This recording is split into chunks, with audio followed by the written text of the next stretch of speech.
Hello viewers, welcome to ஜெஸ் சமையல். இன்றைக்கி நம்ம சுவையான மீன் குழம்பு எப்படி செய்யுதுன்னு பார்க்க போகிறோம். பார்த்திங்கன்னா முதலாவது வாணலில் எண்ணெயை ஊற்றிக்கோங்க. மீன் குழம்புக்கு கொஞ்சம் அதிகமாகவே நம்ம எண்ணெயை ஊற்றிக்கலாம். ஊற்றி எண்ணெய் காஞ்ச உடனேயும் வெந்தயமை அதோடு சேர்த்து போட்டு அது கூட வெங்காயம் ஒரு 4 பல்லாரி நான் நல்லா கட் பண்ணி வச்சுருக்கேன் பொடியாக. அதை கட் பண்ணி அதையும் போட்டுட்டு கூட கருவேப்பிலையும் கொஞ்சம் போட்டு நல்லா வதக்கிக்கலாம். கருவேப்பிலை போட்டு நல்லா அந்த வெங்காயம் பொன்னிறமாக ஆகிற வரைக்கும் நம்ம வதக்கி எடுத்துக்கலாம். பார்த்திங்கன்னா ஒரு திருக்குறள் இப்படியா சொல்லுது, நிலையின் திரியா அடங்கியான் தோற்றம் மலையினும் மான பெரிது. அதுக்கப்புறம் பார்த்திங்கன்னா ஒரு 4 தக்காளி மிக்சியில் போட்டு நல்லா அரைச்சி எடுத்துக்கலாம். புளி ஒரு லெமன் சைஸ் ஊற வச்சு எடுத்துக்கலாம். நம்ம அரைச்சி வைத்த அந்த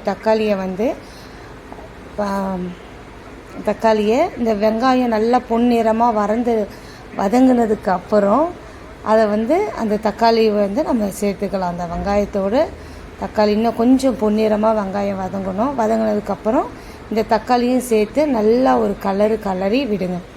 நல்லா கலந்து அந்த தக்காளியும் அந்த வெங்காயமும் சேர்ந்து நல்லா வதங்கணும். தக்காளியில் இருக்கிற தண்ணி எல்லாம் நல்லா வதங்கி தண்ணி இல்லாத அளவுக்கு அது நல்லா திக்காக வரணும். பார்த்திங்கன்னா ஒரு ஸ்பூனில் மஞ்சத்தூளும் சேர்த்துக்கலாம். அது கூட மஞ்சத்தூள் சேர்த்துருக்கலாம். அது கலர் பார்த்தா நல்லா தெரியும். அந்த மஞ்சத்தூள் போட்டதுக்கப்புறம் அது எப்படி நல்லா செவந்து நல்லா இருக்குன்னு தெரியும். இப்போ பார்த்திங்கன்னா எல்லா தக்காளியும் நல்லா சுண்டிடுச்சு.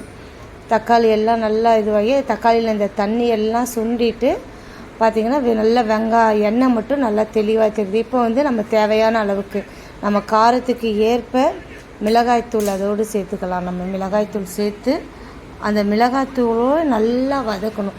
கொஞ்சமாக வெறும் மிளகாய்த்தூளும் சேர்த்துக்கலாம். கொஞ்சம் காரம் அதிகமாக இருந்தால் மீன் குழம்புக்கு அந்த புளிப்பும் காரமும் கொஞ்சம் அதிகமாக இருந்துச்சுன்னா நல்லாயிருக்கும். அதனால் கொஞ்சம் வெறும் மிளகாய்த்தூள் சேர்த்துக்கலாம். அப்புறம் தேவையான அளவுக்கு உப்பும் சேர்த்து நல்லா கலரி விடலாம். அது இன்னும் நல்லா திக்காக அந்த எல்லாம் வதங்குற அளவுக்கு நம்ம கலரி விடுவோம். இப்போ பார்த்திங்கன்னா ஏற்கனவே நம்ம பார்த்த அந்த திருக்குறளுடைய அர்த்தம் என்னென்னா, ஒருவன் நேர்மையான வழியில் வாழ வேணுமா. அந்த நேர்மை எந்த சூழ்நிலை அந்த நேர்மையை விட்டு விலகக்கூடாது. விளங்காமல் அந்த நேர்மையோடு அடக்கத்தோடு வாழ்வான்னு சொன்னான்னா அவனுடைய மனம் மலையை காட்டிலும் மிக சிறந்தது, மிக பெரியதான், மலையை காட்டிலும் உயரமானதான். அந்த மனிதனுடைய மனம் மலையை காட்டிலும் உயரமானது. இதுதான் அந்த திருக்குறளுடைய அர்த்தம்.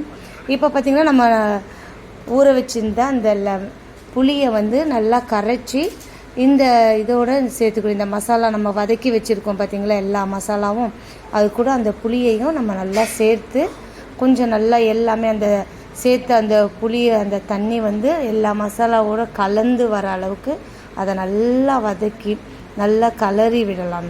அதை நம்ம நல்லா கலரி விட்டோம்னா அந்த பார்த்தா தெரியும் அந்த அளவுக்குன்னு. இப்போ பார்த்திங்கன்னா ரொம்ப திக்காக இருக்குது. இன்னும் கூட நம்ம அதில் தண்ணி கொஞ்சம் தேவையான அளவுக்கு ஊற்றிக்கலாம். ஏன்னா அந்த குழம்பு நல்லா கொதிக்கணும் இல்லைங்களா, அதனால் ஊற்றி நல்லா கொதிக்க விடணும் குழம்ப. நம்ம அந்த குழம்பு பதம் ரொம்ப தண்ணியாகவும் இல்லாமல் திக்காகவும் இல்லாமல் சரியான அந்த குழம்பு பதத்துக்கு அதை நல்லா கொதிக்க விட்டுடணும்.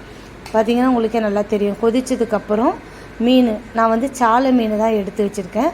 அந்த சாலை மீனெல்லாம் நல்லா கழுவி சுத்தம் பண்ணி வச்சுருக்கேன். அதை இந்த குழம்புல நம்ம போட்டுடலாம். எல்லா மீனையும் குழம்புல போட்டுட்டு பார்த்திங்கன்னா நல்லா மஞ்சத்தூள்லாம் போட்டு நான் கழுவி அதை சுத்தம் பண்ணி வச்சுருக்கேன். அந்த மீனை அந்த குழம்புல ஃபுல்லாக போட்டு அந்த மீன் அந்த குழம்புல நனையிற அளவுக்கு கொஞ்சம் நல்லா கலரி விடுங்க. மீன் ஃபுல்லாக குழம்புல மூடி இருக்கணும். மூடி இருக்கிற மாதிரி பார்த்திங்கன்னா கரெக்டாக மூடி இருக்கும். அது மாதிரி போட்டு இது பண்ணி விடுங்க. இப்போ பார்த்திங்கன்னா நல்லா குழம்பு கொதிச்சிடுச்சு. மீனும் நல்லா ஓரளவுக்கு வெந்துருச்சு. ஒரு முக்காப்பாதான் மீன் வெந்தால் போதும், இல்லைனா உடஞ்சிடும். மீன் உடஞ்சி துண்டு துண்டாக ஆகிடும். அதனால் பார்த்திங்கன்னா சுவையான சாலை மீன் குழம்பு ரெடி ஆகிடுச்சு. Thank you viewers.